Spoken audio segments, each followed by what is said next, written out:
আর যত ভোরে আপনি উঠবেন আপনি দেখবেন যে আপনার দিনটা অনেক বড়, আপনি অনেক বেশি হাতে সময় পাচ্ছেন। আমাদের একটা খুব খারাপ ধারণা বা একটা খুব খারাপ অভ্যাস হচ্ছে যে যতক্ষণ আমরা অনেক অসুস্থ হচ্ছি তার আগে আমরা খুব একটা ডাক্তারের কাছে যাচ্ছি না। 10টা বা 15টা ফ্যামিলি প্রতি বছর গরিব হয়ে যাচ্ছে। এর গরিব হওয়ার মূল কারণটা হচ্ছে এই 10টা ফ্যামিলির ভিতরে 8টা পরিবারই গরিব হচ্ছে এই বড় ধরনের একটা রোগ বাসা বাঁধে তার শরীরে, এবং ওই পরিবারটা পুরোপুরি ধ্বংস হয়ে যায়। হবে কারণ শরীরটা আপনার। হ্যাঁ, অসুখ বিসুখ হলে আপনিই কিন্তু কষ্ট করবেন, আপনারই টাকা পয়সা খরচ হবে। আসসালামু আলাইকুম। আমি মোহাম্মদ কামরুল ইসলাম, সেবা ফাউন্ডেশনের পক্ষ থেকে চলে এসেছি ডক্টর নাসিম মুসা স্যারের কাছে। সেবা ফাউন্ডেশন মূলত কাজ করতেছে মানুষের স্বাস্থ্য সচেতনতা নিয়ে, মানুষকে স্বাস্থ্য সচেতন করার জন্য। আর সেই স্বাস্থ্য সচেতনতার ডাকেই সাড়া দিয়েছেন ডক্টর নাসিম মুসা স্যারের কাছ থেকে। স্যারের পরিচয়টা জানবো। স্যার, আপনার একটু পরিচয়টা। আমার নাম ডক্টর নাসিম মুসা। আমি গত 19-20 বছর ধরে কাজ করছি কিডনি এবং ডায়ালাইসিস রোগী নিয়ে। আর গত 1 বছর ধরে আমি আমার ট্র্যাকটা চেঞ্জ করেছি। এখন আমি যেটা করছি সেটা হচ্ছে আমি কিছুটা সচেতনতামূলক কাজ করছি, মানে আমি রুগীদেরকে আগে থেকে বলছি যে একটু সচেতন থাকার জন্য, মানে ক্রিয়েটিন যখন একটু বেড়ে যাবে তখনই যেন তারা একটা পদক্ষেপ নেয় এবং যাতে ক্রিয়েটিনটা আবার নর্মালে ফিরে আসে। এছাড়া আমি ভাবে চিকিৎসা করি আমি হচ্ছে diet, yoga, exercise, lifestyle change, কিছু হার্বাল মেডিসিন, সাপ্লিমেন্টস, এগুলো সব কিছু কম্বাইন করে আমি রুগীদের উপর অ্যাপ্লাই করি। এবং এগুলো করে আমি রুগীদেরকে 1-1.5 মাসের জন্য একটা প্যাক্ট, একটা সিস্টেম করে বলে দিই যে নিয়মগুলো মানার জন্য। তো বেশিরভাগ ক্ষেত্রেই দেখা যাচ্ছে যে এই নিয়মগুলো যখন রুগীগুলো মানতেছে, সিরিয়াসলি মানার পরে 1-1.5 মাস পরে তাদের ক্রিয়েটিনটা কমে আসছে। তাহলে কি দেখা গেল যে আমরা যদি কিছু নিয়ম মানি, কিছু ডায়েট ফলো করি, কিছু এক্সারসাইজ করি, সব কিছু যদি এগুলো বুঝে করি, তাহলে আমরা কিন্তু ক্রিয়েটিনটা কমাতে সক্ষম হব। কারণ ক্রিয়েটিন যদি একবার অনেক বেড়ে যায় তখন ডায়ালাইসিস বা ট্রান্সপ্লান্ট ছাড়া আসলে আর কোনো উপায় থাকবে না। স্যার মূলত কিডনি নিয়ে কাজ করছেন। কিডনি ছাড়াও বিভিন্ন ধরনের রোগী স্যার এখন দেখতেছেন। স্যার, আপনি যখন এই রোগীগুলো দেখতেছেন, এই রোগীর ভিতরে কত পার্সেন্ট মানুষ আসলে স্বাস্থ্য সচেতন, আর এই স্বাস্থ্য সচেতনতার মধ্য দিয়ে কত পার্সেন্ট মানুষ আসলে রোগী হয়ে আসতেছে এখানে? আচ্ছা, তো আমি রিসেন্টলি কিছু স্টাডিজ, কিছু সায়েন্টিফিক পেপার্স, কিছু ইউটিউব চ্যানেল সব কিছুতে দেখার পরে বা কিছু রিসার্চ করার পর আমি যেটা দেখতে পারলাম যে আমাদের দেশে আসলে মানুষ একেবারেই সচেতন নয়। আমাদের একটা খুব খারাপ ধারণা বা একটা খুব খারাপ অভ্যাস হচ্ছে যে যতক্ষণ আমরা অনেক অসুস্থ হচ্ছি তার আগে আমরা খুব একটা ডাক্তারের কাছে যাচ্ছি না। কিন্তু খুব সিম্পল কিছু টেস্ট যদি আমরা বছর একবার করে রাখি, just to be on the safe side, যে ঠিক আছে আমার মাথা থেকে পা পর্যন্ত সব কিছু ঠিক আছে, তাহলে কিন্তু আমার পয়সাও কম লাগলো, আমি খুব বেশি অসুস্থও হলাম না। আর একটু যদি অসুস্থ হই তখন আমি পদক্ষেপগুলো নিলে আমি আবার সম্পূর্ণ সুস্থ হয়ে যেতে পারবো। সো একটা ইংরেজিতে কথা আছে, preventive is better than cure. মানে আমি আগের থেকে যদি প্রিভেনশনগুলো নিয়ে ফেলি তাহলে আমার কিন্তু কিওর করতে খুব বেশি ঝামেলা হবে না, বা আমার ওই পর্যন্ত যেতে হবে না যে আমি অনেক অসুস্থ হয়ে গেলাম, আমাকে ডাক্তারের শরণাপন্ন হতে হলো, আমাকে কিওর করতে হলো। আর কিছু রিসার্চ এবং সায়েন্টিফিক পেপারসে ইদানিং দেখা যাচ্ছে যে আসলে খুব সিম্পল কিছু জিনিস যদি আমরা মেনটেন করি তাহলে কিন্তু আমরা অনেক দিন অনেকভাবে সুস্থ থাকতে পারি এবং অনেক কর্মঠ থাকতে পারি। যেরকম বেশিরভাগ অসুখ আমাদের শরীরে কিন্তু হয় যদি আমাদের বডিটা অনেক অ্যাসিডিক হয়ে যায় বা আমাদের শরীরে যদি অনেক বর্জ্য তৈরি হয়ে যায়, টক্সিফাই হয়ে যায়। তাহলে আমরা যে উপায়গুলো বলছি এই উপায়গুলো যদি আমরা মেনটেন করি বা এই পদক্ষেপগুলো যদি আমরা নিই এবং কোনোভাবে যদি আমরা আমাদের বডিকে ডিটক্সিফাই করতে পারি এবং শরীরকে সম্পূর্ণ অ্যালকালাইন করে ফেলতে পারি, তাহলে আমরা দেখা যাবে যে 90-95% অসুখের থেকে কিন্তু আমরা বেঁচে যাচ্ছি। ভবিষ্যতে আমাদের আর অসুখগুলো হচ্ছে না। ইভেন আমি যদি বলি ক্যান্সার বা কিছু জেনেটিক বা অটো ইমিউন ডিজিজ আছে, এগুলো কিন্তু আমাদের শরীরে সুপ্ত অবস্থায় থাকে। আগে আমরা মনে করতাম যে এগুলো বংশগত, আমাদের বাবা মা ভাই বোন বা দাদা দাদির আছে, তাহলে আমাদের হবেই। কিন্তু ইদানিং রিসার্চে বলছে যে না, এগুলো আমাদের শরীরে সুপ্ত অবস্থায় থাকে। সো আমরা যদি আগের থেকে এই পদক্ষেপগুলো নিয়ে আমার শরীরকে ডিটক্সিফাই করে রাখি এবং অ্যালকালাইন করে রাখি তাহলে আলটিমেটলি এরা আর প্রকাশ পাবে না। সো ইভেন জেনেটিক বা ক্যান্সার জাতীয় অসুখগুলো ভবিষ্যতে আমার আর খুব একটা হবে না। আরেকটা ছোট এক্সাম্পল দিচ্ছি, যে কথার কথা ধরেন একটা ছোট নালা বা নদী, এখন প্রতিদিন ওই নালাতে ময়লা জমছে, জমতে জমতে জমতে জমতে একটা সময় আসবে যে ওই নালাটা বা ওই নদীটা পুরো ভর্তি হয়ে যাবে ময়লাতে। তখন কিন্তু ওই নদীটাকে পরিষ্কার করতে অনেক কষ্ট হবে। কিন্তু আমরা যদি প্রতিদিন একটু অল্প ময়লা ফেলালাম, আবার একটু পরে ওই ময়লাটা পরিষ্কার করে ফেললাম, তাহলে কিন্তু প্রতিদিনের কাজটা আমরা প্রতিদিন করে ফেলছি। তাহলে নদীটা আর সম্পূর্ণ ময়লায় ভর্তি হয়ে যাবে না, আর ওটা পরিষ্কার করতে আর আমার সমস্যা হবে না।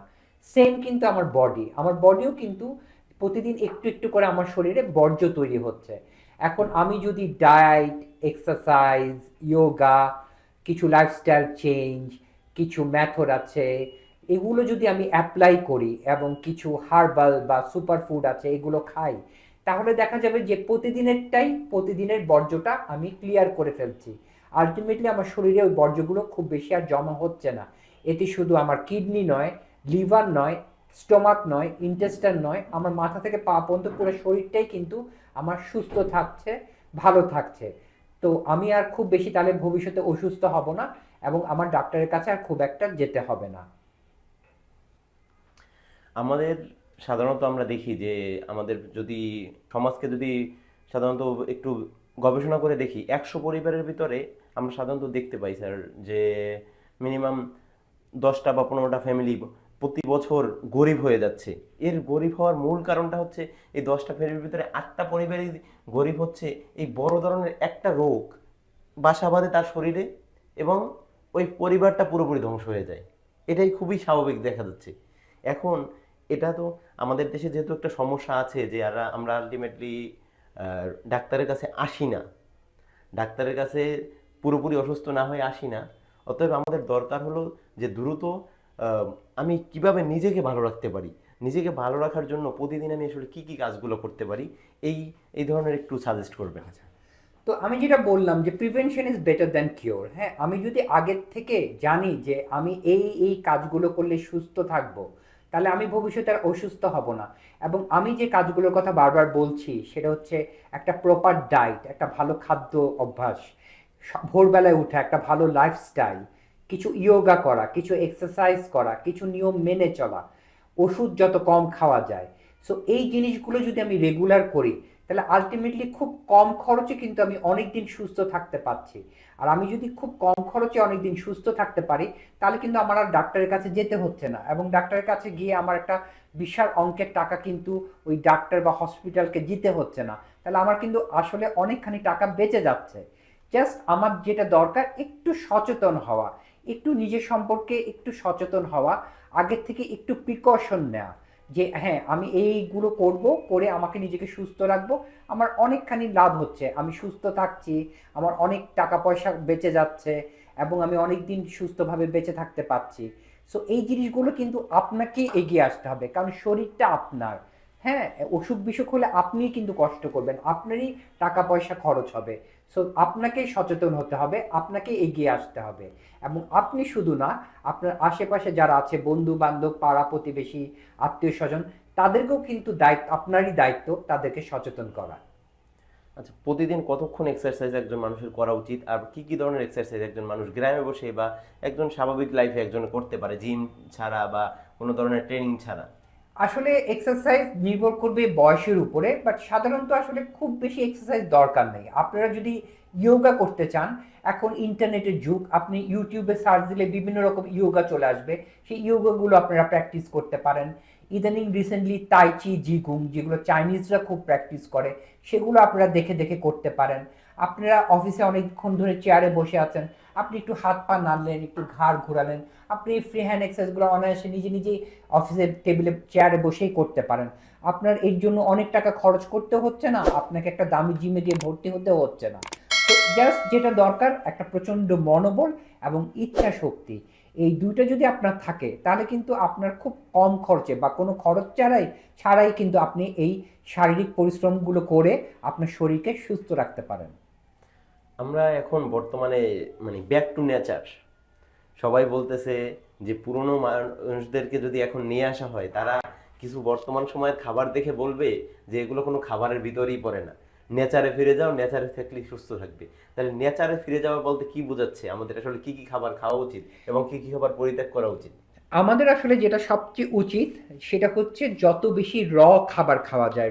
খাবার বলতে বলতে চাচ্ছি যে ফল এবং সবজি, যে ফলগুলো আমাদের খুব বেশি ঝামেলা নেই, জাস্ট নর্মাল আমরা কেটে খেয়ে ফেলতে পারি বা গোটাও খেয়ে ফেলতে পারি, এটা একটা আমরা বলছি যে এটা আমাদের শরীরের জন্য খুব ভালো।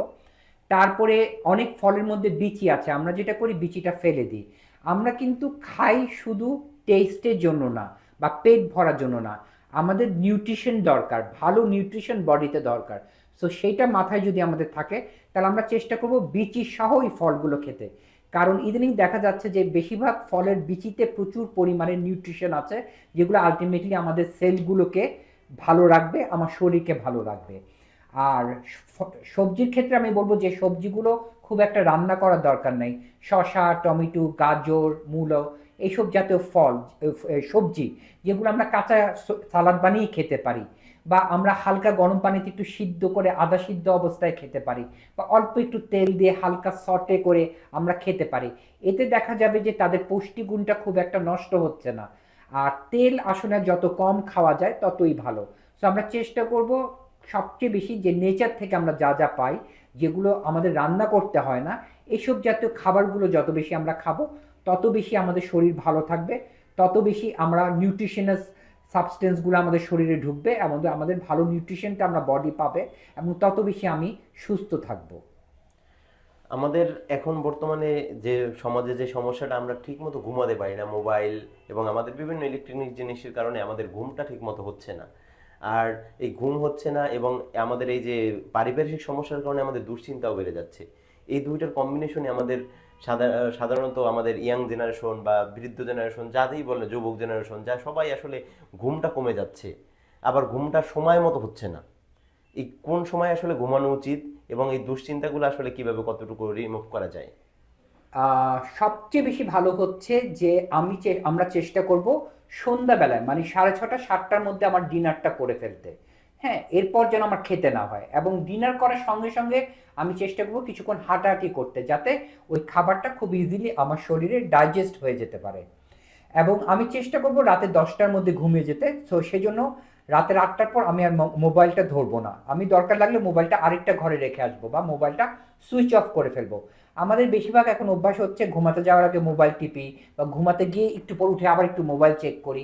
এই জিনিসগুলো করা যাবে না। মোবাইল একেবারে আমরা 8টার মধ্যে সুইচ অফ করে ফেলবো, 10টার মধ্যে আমরা বেডে চলে যাব। প্রথম 2-3 দিন আপনাদের কষ্ট হবে, তারপর দেখবেন যে আস্তে আস্তে এটাই অভ্যাস হয়ে গেছে। এবং চেষ্টা করবেন ভোরে উঠতে। 4:30, 4:45, 5টার মধ্যে আপনি ঘুম থেকে ওঠার চেষ্টা করবেন। উঠে আপনাদের যার যার যা ধর্ম, সেই ধর্ম অনুযায়ী আপনি হয়তো ঈশ্বর বা আল্লাহ বা গডকে ডাকলেন, কিছুক্ষণ প্রার্থনা করলেন। তারপরে আপনি বিভিন্ন রকম এক্সারসাইজ বা ইয়োগা করতে পারেন, কেউ হাঁটতে যেতে পারেন। যাদের হয়তো বাইরে যেতে সমস্যা, তারা ঘরে বসেই ইয়োগা করতে পারেন। তারপরে রিল্যাক্স থাকার জন্য আপনি ইয়োগার সাথে কিছু মেডিটেশন করতে পারেন। একটু স্লো মিউজিক চালিয়ে দিয়ে আপনি একটু মেডিটেশন টাইপের কিছু জিনিস করলেন। এগুলোতে হবে কি, আমাদের যে খারাপ হরমোন আছে কর্টিসল, সেটা খুব কমে যাবে বডিতে, এবং বডিতে যত কর্টিসল কমে যাবে তত দেখবেন যে আপনার স্ট্রেস কমে গেছে, এবং যতই স্ট্রেস কমে যাবে আপনার রোগ প্রতিরোধ ক্ষমতা তত বেড়ে যাবে, এবং যত রোগ প্রতিরোধ ক্ষমতা আপনার বেড়ে যাবে তত অসুখ হওয়ার চান্স আপনার কমে যাবে।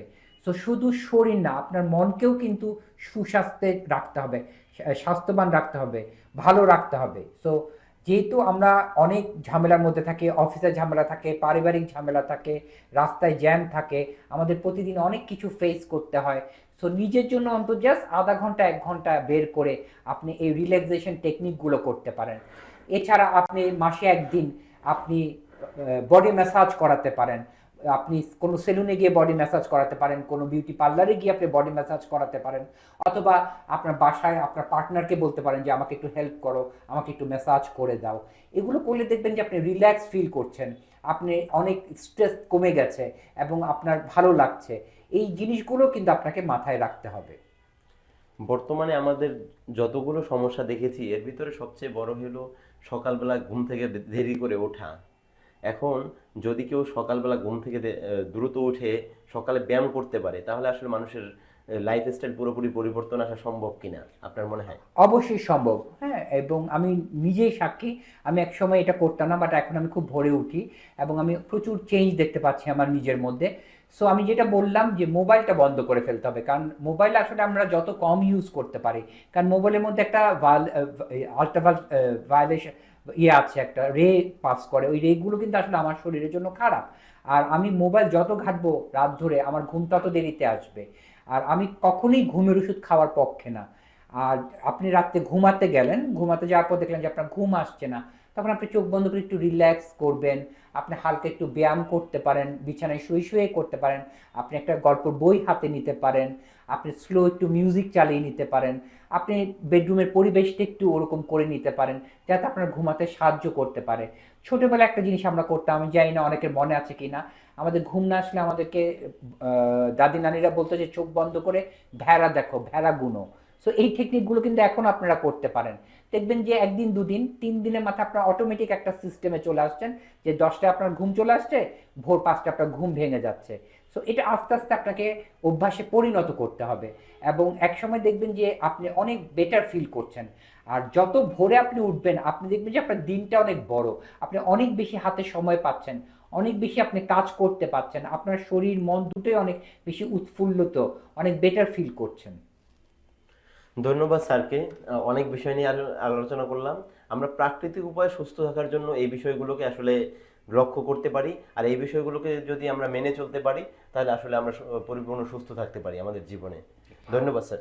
আপনাকেও ধন্যবাদ। এবং আমার দর্শকদের আমি বারবার বলতে চাচ্ছি যে আপনাদের যদি কোনো কোয়ারিজ থাকে বা কোনো কোশ্চেন থাকে, তো অবশ্যই আমাকে নক করতে পারেন, অথবা এখানে খালেদ আছে, ওর সাথে যোগাযোগ করতে পারেন। আমি আমার সাধ্যমতো যত প্রশ্ন আছে আপনাদের সব উত্তর দেওয়ার চেষ্টা করব, এবং যে কোনো উপদেশ আপনাদের দরকার হলে আমার সাথে যোগাযোগ করতে পারেন। ধন্যবাদ।